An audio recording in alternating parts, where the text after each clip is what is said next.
With me on set today is Africa's Voices Executive Director, Samuel Kimeu. Welcome on board. Thank you very much. Now, today we're going to discuss a matter that you really have passion about, and you have voiced concern about it, even in a publication that appeared in one of our dailies. Maybe you'd want to talk about that publication briefly before we get into the very discussion for today. Well, I think the issue is pretty much around development of laws in this country, and there is a business laws amendment bill that has been proposed. This business laws amendment bill is in the nature of an omnibus legislation, which means that it's a bill that seeks to amend a number of existing pieces of legislation. Among them is the Investment Promotion Bill, the Employment Act, and for our purposes, the Land Act. So it's the Land Act that has really caught my attention. The amendments to two specific provisions within the Land Act as it stands today, which in my view will have the effect of reducing the level of protection that the poor, who are essentially the beneficiaries of affordable housing, are going to enjoy. The amendments specifically affect affordable housing. They are basically amendments that are targeted at beneficiaries of affordable housing.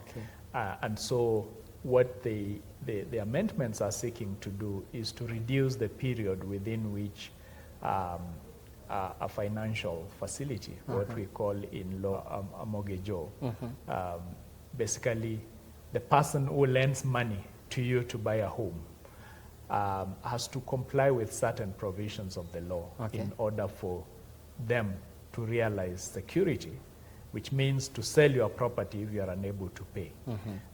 They have to meet certain standards which are aimed at protecting the person, the homeowner, from losing their home. So the first one is a requirement that they must give notice of 90 days. 90 days. Yes. It's for you to organize yourself to pay any balances that are owing, any interest that has not been paid.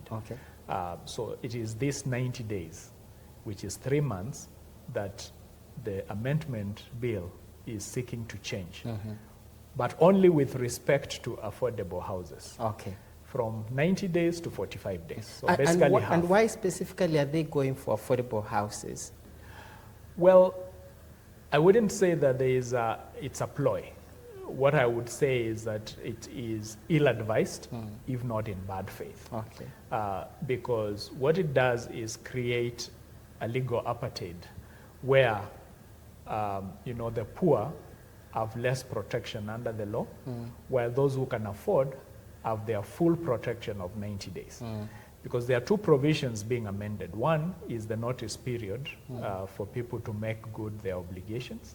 That's 90 days. It's being reduced specifically for affordable housing beneficiaries from 90 to 45 days. That's by half. Then there is another provision that is that's section 96 of the Land Act, which again provides that when the bank or the financial institution is seeking to sell the property, they must give a 40-day window within which they cannot sell that property until it lapses. Again, it gives the person who is defaulting, the homeowner, an opportunity really to organize themselves and redeem their home. It's 40 days under the law, section 96(2)(b. And that is again being reduced for affordable house owners from 40 days to 20 days. Now, putting into context the current financial hurdles and hardships, many families are going to lose their property because raising the kind of money maybe a financial institution may be recurring in 20 days may be so hard. Yes, I think these amendments are ill-advised. They put the poor in a precarious position. And one would be forgiven to argue that the poor are being set up so that they can lose their homes to people who are waiting on their wings to buy these properties once people have defaulted. And considering that these are really the poor, the most vulnerable in society, you would have expected even greater protection than the ordinary, the protection that is offered to everyone else. But in this case, you have a situation where those who can ill afford to buy and service the mortgages for these homes can lose them easier than those who can afford.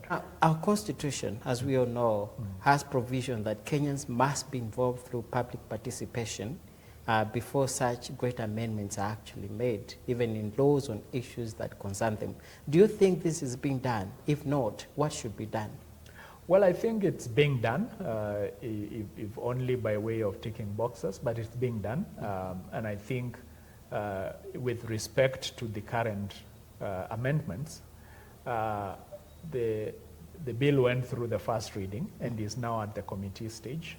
And the committee is really the one that is charged with getting memoranda from the public. And they have issued a notice, which is running, has been running for some time and is ending tomorrow, the 15th of April, 2025, is the last day that Kenyans have to submit memoranda to give their views on this bill. Okay.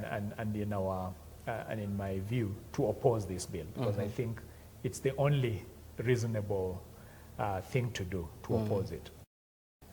Many a times we leave these discussions and important matters into the hands of very few activists like Dom Tatas of this world. What should Kenyans of goodwill, whether activists or not, do to make sure that this bill does not actually become a law? Well, I think the first and foremost is to give their views. And if you just go online, you will find the notice. You can actually Google it and find the notice for requesting memoranda from the Senate. And there's an address there, an email address where you can write and submit your memoranda, or you can deliver your written memoranda to memorandum to the Senate. But what is important is that Kenyans must not be bystander. These opportunities are provided under the Constitution so that we have a say in the way we are being governed. And while many people stay away, those who want to, make decisions that may not serve the public interest, then have a field day.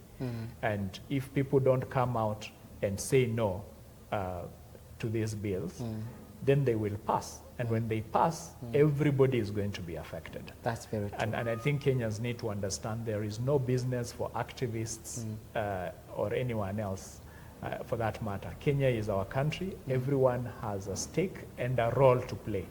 And on this one, I think my call is that as many people as possible, particularly the poor people who have been promised affordable houses under the affordable housing scheme, need to come out and protect what is clearly an erosion of the promises they have been given by this government to affordable houses. Thank you so much. As we come to the end of this discussion, I just want to remind you a very common saying. All it takes for evil to prevail is for enough good people to sit by and do nothing. This has been Dialogue Now. It is our platform that we use to discuss important matters affecting you, affecting the nation, and affecting the whole world. And until next time, kindly subscribe to this channel so that you may get an update whenever we post something. See you then.